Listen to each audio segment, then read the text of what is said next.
Welcome to the Year 1 Pilot Awards informational webinar for the National Dementia Workforce Study. My name is Sue-Ann Bell. I'm faculty at the University of Michigan School of Nursing, and I co-lead the Pilot Studies Core of the NDWS, along with Laura Wagner, professor at the University of California, San Francisco School of Nursing. The NDWS principal investigators are also on the call today: Donovan Most from the University of Michigan and Joanne Spetz from UCSF. This webinar is being recorded and should be available on the NDWS website, we hope by the end of next week. Our agenda for today's webinar is to start with a short slide presentation that details much of the information already posted in our RFA. After that, we'll open it up to the attendees for a question and answer session. This is your opportunity to ask any questions that we have not already answered in our slide presentation or previously posted on our website. Those existing questions and answers are already on the NDWS website under the Pilot Grants tab as the Q&A document. So about those questions, please use the Q&A function to ask any questions. Given the number of participants on today's webinar, we're not able to open it up to verbal comments and questions, but we will be answering as many questions as we can that are posted to the Q&A live during the webinar. And finally, a bit of a disclaimer. The NDWS team is learning as we go. We understand it's a bit of a leap of faith to propose something when data are not yet available, but you can help us learn and also help future data users through your experience. And we welcome your feedback as we go through this process. All right, let's get started.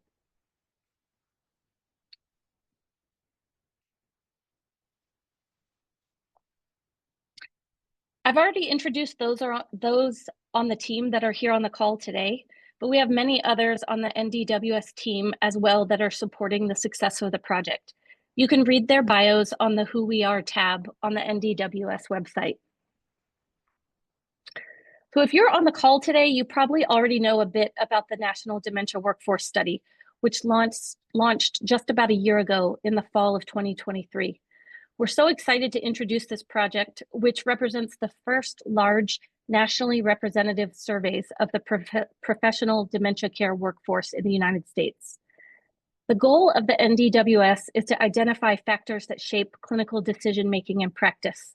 And this includes things like recognizing training gaps, developing interventions to improve care quality, and finding those areas where implementation science can move us towards adoption of evidence-based practices. The NDWS is already fielding 4 different surveys annually. These include web-based surveys of nursing home, assisted living, and home healthcare staff, as well as surveys with community clinicians, or what we might also describe as healthcare providers, including physicians, physician's assistants, and nurse practitioners who care for people living with dementia. The staff surveys also have an administrator survey to learn more about how each organization operates. And complementing these surveys, our survey data will also be available for linkage to additional data sources via the National Institute on Aging data linkage platform. Among the data sources that are available within the linkage platform are claims-based annual summary measures of clinical characteristics and outcomes for persons living with dementia who are cared for by NDWS survey respondents.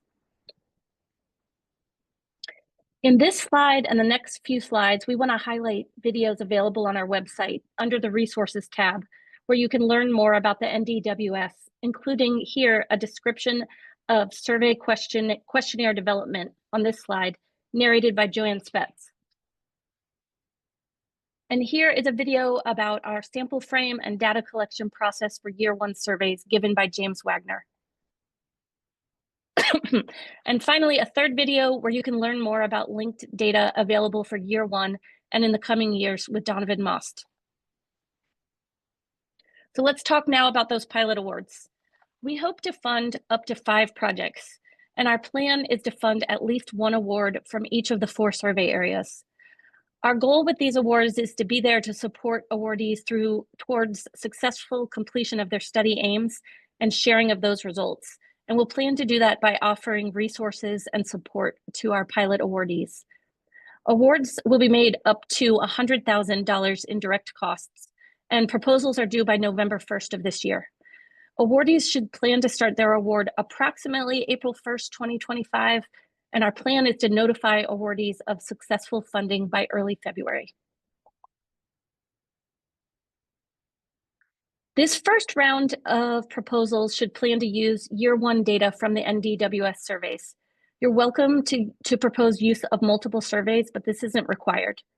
And awardees should plan for a 12-month timeline. However, for those who are using or proposing use of linked data, you may instead propose an 18-month timeline to account for the extra time needed for approval to access the linkage platform. What to cover in your proposal, or I'm sorry, what to submit in your proposal is covered pretty clearly in the RFP, but briefly, that should include a 4-page proposal with specific aims, significance, innovation, and approach, along with a description of the research team and a plan for dissemination and future research plans. A budget and justification and bio sketches in NIH format for PIs and co-PIs are also part of the application, though outside of the 4-page limit. Letters of support are optional, and the application should be submitted as a single PDF, including all pages and sections, and submitted through the University of Michigan's Competition Space website. Well, how will proposals be evaluated? We're planning to evaluate proposals similarly to the NIH review process. We're especially interested in proposals that meet at least one ADRD research implementation milestone. There's a link in the RFP to view those milestones. And while we're encouraging all strong proposals, we do think that the significance and innovation of a proposal would potentially be higher if taking advantage of some of the linked data options available, but that wouldn't necessarily be the case for every proposal.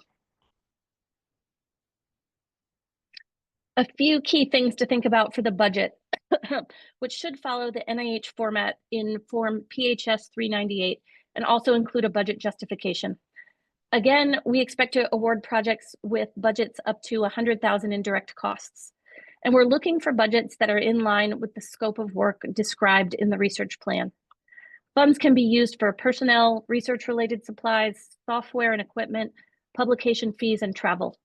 And budgets should include funds to attend the annual NDWS conference, planned right now for sometime in 2026.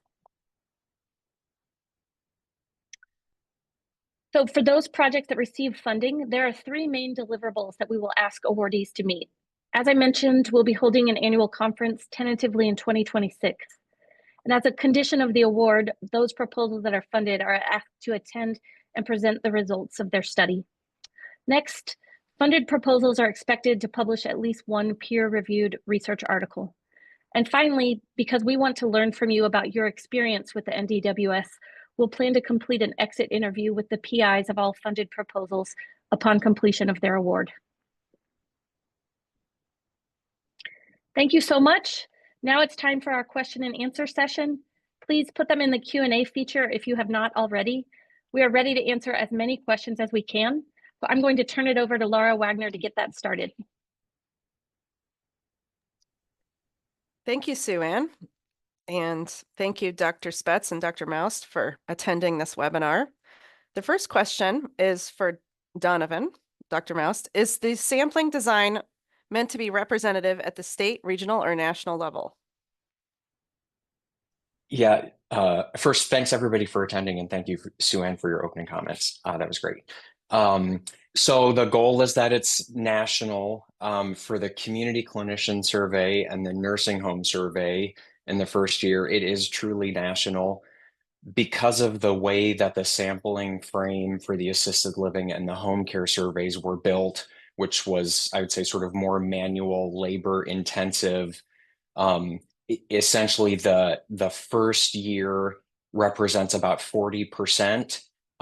So around 20 states, assisted living communities and home health agencies from 20 states for each of those. And then the year 2 samples for all 4 surveys will be truly national. Thank you.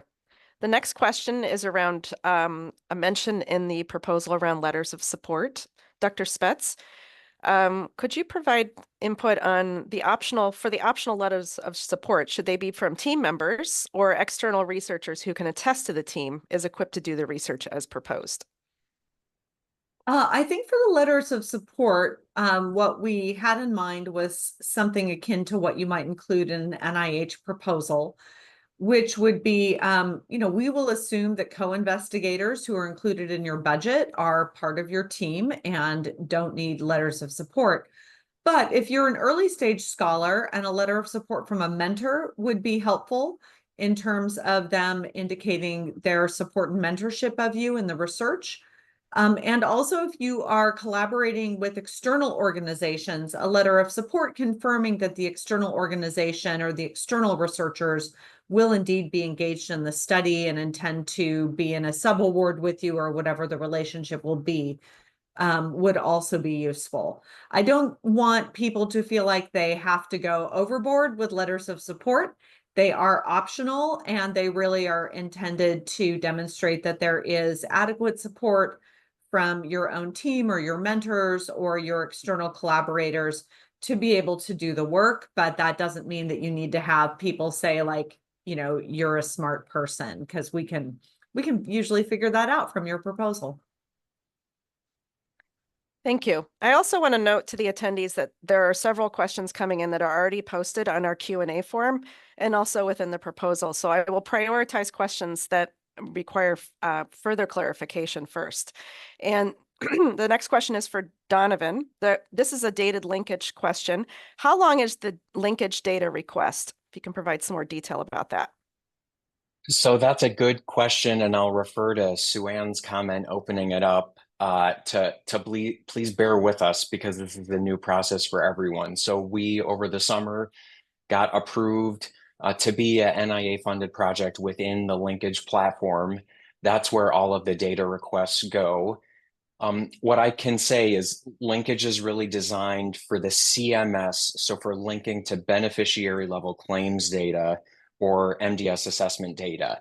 And for researchers who want to do that, that requires approval through linkage and the NIA Privacy Board, which is what can introduce some additional time into the process. We will help prepare those documents. So that's part of the support that the NDWS team will provide, is helping understand what that should look like and pulling those things together. So hopefully, once they are prepared and submitted, it's relatively straightforward, and there's not a whole back and forth as you're fixing things and changing things. I would suspect it would be around probably a 6-week-ish turnaround time once you submit them to be reviewed by the NIA and then turned back and approved. If you want to use simpler linkage, where if you want to combine the respondent, like nursing home respondents, with the administrator survey, that's sort of the simplest type of linkage. Or if you want to combine with any of the other linked data sources that are listed on the website, because those are not CMS beneficiary level data, they do not have to go through separate linkage or NIA review. It will just be submitting it to us, to the project team, for approval and sign off. So that should be a much faster, like on the order of a week or 2 sort of turnaround time from when you submit the proposal to us to getting it turned around. Thank you. And are there any charges related to the linking of the survey claims data, or is this all free? No, this is all free. And for folks who kind of use Medicare data, CMS data, it's incredibly expensive. And there's, all kinds of limitations now that are potentially coming down the road in the next year or 2 around CMS data. So this is free CMS data. So yeah, it's anything that's on our website is free. Great. Dr. Spetz, the next question is for you. Can you provide some details around the type of biostatistical support that will be available from the NDWS team? Yeah, absolutely. If you would like and benefit from statistical consultation, we have a collaborator here at UCSF, John Boscarden, who is a well-known biostatistician, and he's affiliated with our division of geriatrics. He is going to be available for consultation. We also, of course, are happy to, seek other participants in the NDWS team to help work with you, such as sampling and weighting questions and issues might go to James Wagner, who is leading the sample design core and will be very involved in weighting and questions about non-response bias and such. But I think overall for multi-level modeling, for general biostatistics approaches, working with complex linked data and so on, John Boscarden is going to be a great resource to everybody. Great, thank you. Another linkage question, Dr. Mouse. Could you provide any information on what researchers have to be familiar with, the type of platforms, whether it be SAS or R, within what type of software do they need to have command over to be able to look at this? Yeah, I should know this answer. Hopefully this is right, and please check the Q&A on the website where we'll put the definitive final answer. I'm pretty sure I believe R is available and you can choose either SAS or Stata. But it really, you're working with raw CMS claims data. If you're getting like the beneficiary level CMS claims data, MDS assessments, it's raw claims data. And so we are not providing consultation on data management or how to use those data. And they're very complicated to work with. And so in addition to being able to program in SAS or Stata, you would need to have the expertise on your team to work with those data. Excellent. And another question, there's several questions about linkages. Could you provide any linkage details around state level? What type of indicators from the facility? Do you have any more information about that, the identifiers to be able to link these data? So everything that's available is listed on the linkages let me just double check. So if on the website, if you go to surveys and data, and then the data linkages page underneath it, that lists everything that currently is available for linkage. At this point, researchers are not able to bring in additional sort of custom data sources that they want to work with. That's not how this is set up at the moment. So it's the list of data files and sources listed on that page. And for every source, if it's one that we prepared, there's a data dictionary. If it's an external file that we are preparing and will have available in linkage, there's a link to the source website and the source data dictionary. For the community clinician survey, the sources are linkable through the clinician NPI. For the nursing home survey, the data are available through the CCN for the facility. For the home care survey, since most of that survey this year will be home health, there is some data that will be available again through the CCN identifier. And then finally, for all of the surveys will include the respondent FIPS, state, and county codes. And so there are some linkages available based on geography. Again, as a researcher, you won't see the state and county of the respondent. That information will be encrypted, but we will have the files available, and we, the team, will do that linkage to make it available for you to be able to use. Great.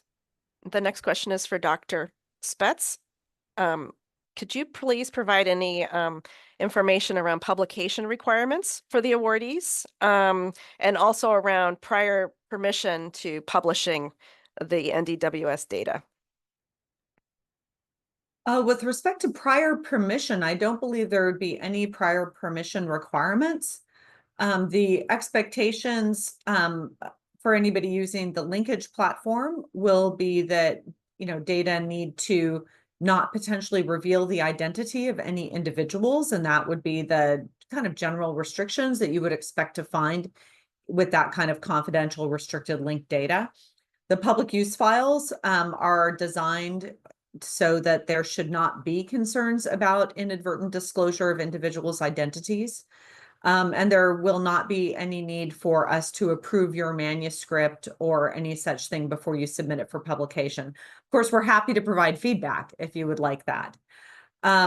There is an expectation for to pursue publication. There may be an opportunity for some papers to be included in a special collection that is going to be published by Journal of American Geriatric Society.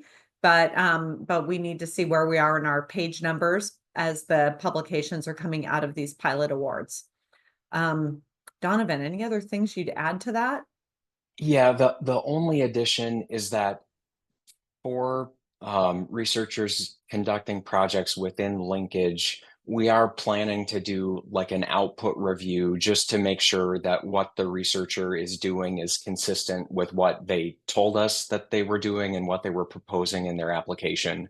A little bit like if you use the VRDC for Medicare data, there's output review to make sure your cell sizes aren't too small. So there will be a sort of a high level output review, but beyond that, I don't have anything else to add. Thank you. This is another linkage question. Lots of linkage questions on the Q&A. This is around the timeline of the proposal. So could you provide just some more detail, Dr. Maust, around the details around whether I am going to be submitting for an 18-month period request or something shorter if there's a more simple linkage? Yeah, I mean, so that's a good question. I think if you are, if all you want to do is combine the staff respondent with the administrator survey, you probably don't need 6 additional months in your pilot to be able to do that linkage. You know, the approval process will be very straightforward. And again, like analytically from a data management perspective, that won't be super complicated. If you are planning to use like actual beneficiary level claims or assessment data, you almost certainly want to ask for those additional months, both because of the approval process will be a little bit longer, and then just the data management is not trivial to work with those data. Great. There are a few questions about the investigator team. So I will ask Dr. Spetz the next question. If I have a new collaboration with an external researcher, how would this be viewed in the review process with new team members linking together and working on the collaborative research? My instinct is that these are pilot awards, and pilot awards are intended to begin launch of new data to lay the foundation for what could be larger bodies of research from these data. And therefore, a relatively new collaboration or even what looks like a brand new collaboration for a well-crafted proposal should be very competitive. This isn't a, $500,000 MPI proposal that you're putting together where the expectations might be higher. I think we do expect and hope that there might be some new collaborations, new investigators, and that this research that is proposed is laying the groundwork for the future, both for your own body of research, as well as for the use of the NDWS infrastructure in general. Great. And another question about the investigator team, I'll hand over to Dr. Maust. What would be the value of adding a training benefit in these proposals, such as student research assistants, postdoctoral fellows, future dementia workforce investigators? I don't know. I might turn that one back over to the core lead, Dr. Wagner. I guess it's not explicitly a review criteria. I guess all things being equal, I would say they'll be evaluated on the criteria that Sue-Ann laid out earlier. If it was like a tie and the proposals were equally good and one of them like really creatively engaged some trainees or learners in some way, maybe that would be a tiebreaker, but that's literally me making up an answer right now, and I don't know what the rest of the team would think about that. Yeah, and I would just echo what Dr. Spetz said earlier. We welcome proposals from new investigators. We're really all about training the future dementia workforce research, and these are pilot awards. So, but definitely need some mentoring and support with that team if they're included. I think, Joanne, I saw you typing away at an answer to a question that I think is actually a really important one. Do you want to just say that one out loud? Yeah, I was going to do that one next, but go ahead. Not the one that I just typed in. I know there, as the questions are coming in, I'm trying to help clear out some of them. So I think you mean the question about whether people Data. right. So people who are not, somebody asked if people who are not awarded, will they be able to ask NDWS data? Yes. This is very important for everybody to know. And there are two parts in what I typed, and I'll actually add another part. One is that all these data are going to be available to all researchers at no cost. The public use files require the, kind of the registration request that Donovan already mentioned. The linked files require a longer, or maybe a somewhat more involved review process because of the restricted nature of the data. But all of the data are available to researchers, will be available for free. So that is super important to know. The second point I think that's important to know is that our own research team is not going to have access to the data for research purposes before you do. So we are not going to be going in there and like scooping everybody's study while you weren't looking. We're going to get it at the same time that you do. And I can assure you that many people on our team are so busy that they probably won't have a chance to even look at the data for their own research for a year. So, so we really don't want you to worry that we've got some inside track on analyzing the data. And so your research is not going to be innovative. We actually really want the research community's research to be the leading research from these data. And our job is to create an infrastructure for all of you to use the data. So, so I hope that assuages any concerns that might exist around that.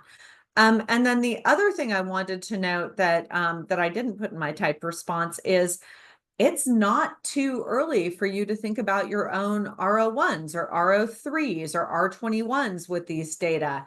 You also are welcome and encouraged to use the survey instruments and the linkage information that's online now to begin crafting your own submissions to NIH. The October deadline probably isn't feasible if you haven't written it already, but you could probably put together a proposal for the February deadline, and you will hear from us before then. So if you are not awarded one of these pilot awards, maybe your pilot award and the feedback you receive from that proposal could be turned over into an R03. So, we really do want these data to be accessible to a wide variety of people, and they will all be publicly posted at the same time for everybody to access. Great, thank you. Next question is for Dr. Mouse. This is a linkage question. If I'm a researcher and I want to look at linking data, would I be able to provide input on additional public data sets to link to the staff and administrator surveys? Yeah, so that's a really great question. And again, this is sort of, we're learning and building as we go. At this point, the year one sources, I think, are pretty set at where they are. We very much would welcome recommendations and suggestions for additional data sources that would be useful to begin pulling them into linkage. Again, I don't know if it will, and frankly, this is partly from not having worked with linkage for a long time yet. I don't know if we'll ever get to the point where sort of an individual researcher can customize and bring in their own unique data sources. At this point, I think it would be oh, that's a good data source. We'll make it available for everyone. But if you do have data sources like that, again, I don't know if we'd be able to have it available in year one, but going forward, we certainly would like to expand what's available. And so sign up for the mailing list, use the info address on the website, and do please send us your suggestions. Excellent. The next question I think is probably for the Pilot Awards review team, me and Sue Ann. And the question is around expecting any feedback on a proposal if we're discussed but not awarded. And I would say we will aim to provide as much feedback to those who are not awarded as possible. That's sort of in review right now because we don't know how many proposals we're going to get. So if we get 100 proposals, we might be limited in how much feedback we're able to provide the team. And the second question around just the review process and the proposal submission is another question that came in that says, can two PIs from the same institution submit proposals? And I will ask Dr. Spetz to answer that. Yes, I think two PIs from the same institution can submit proposals. That's not a concern. We just don't want to have a single PI submitting multiple proposals themselves individually. That does not preclude you from being a co-I on other people's proposals, though. If you can pull that all off, I'm very impressed with your productivity as a grant writer. But yeah, it'd be totally fine to have, 5 proposals come from University of Iowa or whatever university, as long as they're not multiple proposals from the same PI. And I would assume that the applicant is the PI and that's the institution, just to clarify that. Yes, the applicant individual is the PI. The institution is just the institution. So principal investigator refers to the person who individually is leading the study. Only one of those for each of you individually as a leader of a study. Great. I'm not sure we have the answer to this next question. Donovan, I'll ask you. We may have to consult with James Wagner on this. Does the Wave 1 sample include any tribal data that we would be able to use? So that's a great question. For the community clinician survey, that frame was built using Medicare billing data for the NPIs. And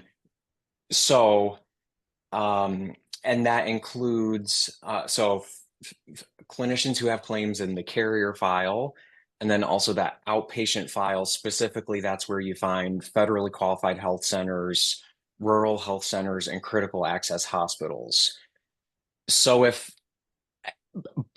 But if they don't deliver care in those settings or sort of the general carrier file, that we wouldn't find them. And I'll say I don't know well enough specifically how, say, billing would work on tribal lands, how they fit in to the rest of Medicare billing. I can do some homework to figure out the answer for that. For nursing homes, assisted living, home health, we identified facilities nationally. So I would assume that, say, if there was a nursing facility that is CMS certified that happened to be on tribal lands, it would be on the sample frame, assuming that assisted living communities, that state licensing. So that's where our assisted living frame came from, a state licensing lists. I'm assuming that a facility that was on tribal land would still would still need the same licensing as other agencies in the state. So they would be on our list. If the state licensing doesn't apply, then they wouldn't be. Bottom line, we can do some homework and find the answer to that one. Thank you. We do still have a few minutes left. If anyone wants to add another question in, we're getting low on the questions, so we're still taking some final questions. And Dr. Spetz is going to take this next question. All right. The last question that I see right now is around whether minor adjustments to proposed research questions would be allowed. And this would be associated, I assume, with the linkage platform analyses. Such as, we've all had these experiences. You get into the data set and you realize that some crosstab that you want to do, the sample sizes are going to be too small. And so your group comparisons change and so on. I think those kinds of minor adjustments are not going to be a problem within the linkage platform. And that review of the results that Donovan described. I think the concern would be if you said that you're going to study, I'm trying to think of an example off the top of my head. If you're going to study one thing and you get in there and you're getting null results and you don't want to write a paper with null results, so you decide to study something completely different, that actually could be a problem in terms of the agreement for the approval of the data. But, we all know that minor modifications to research design is needed. I think Donovan can clarify this, but my understanding is that the linkage platform isn't quite as detailed oriented as if you have proposals, say, from NCHS to do a study with a restricted use national study on drug use and health.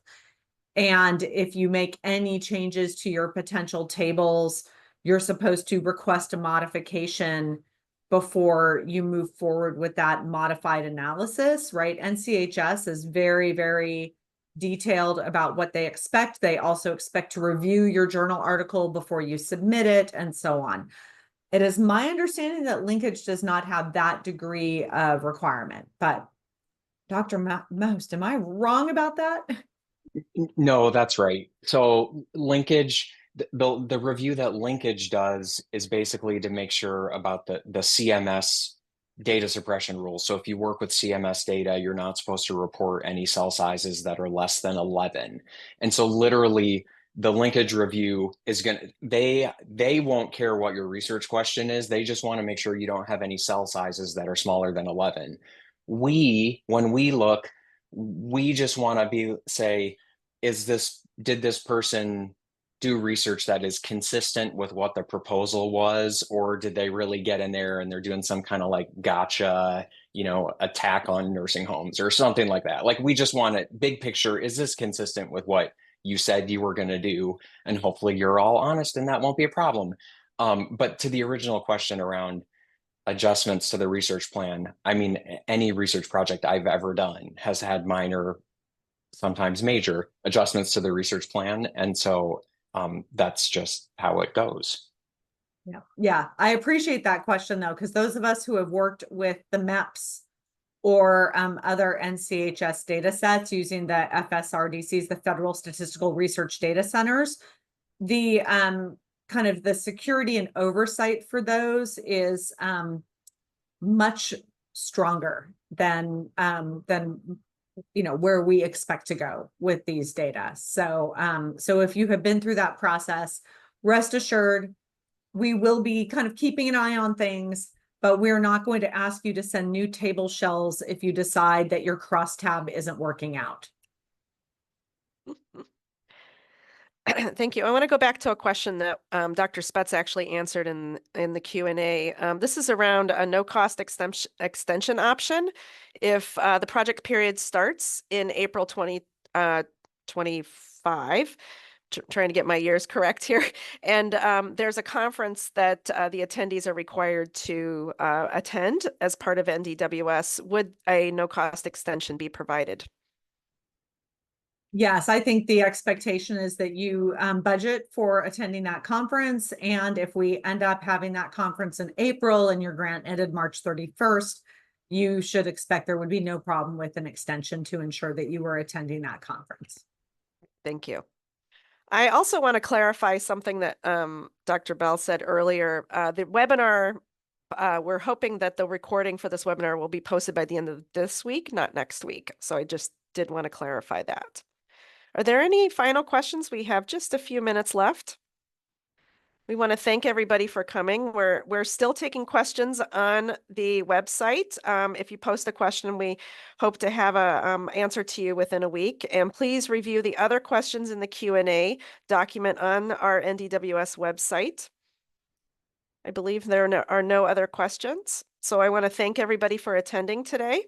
I want to thank our speakers, Dr. Mouse and Dr. Spetz, for answering these questions. And I want to thank Dr. Bell for presenting these slides at the beginning of this to get us started. Thank you.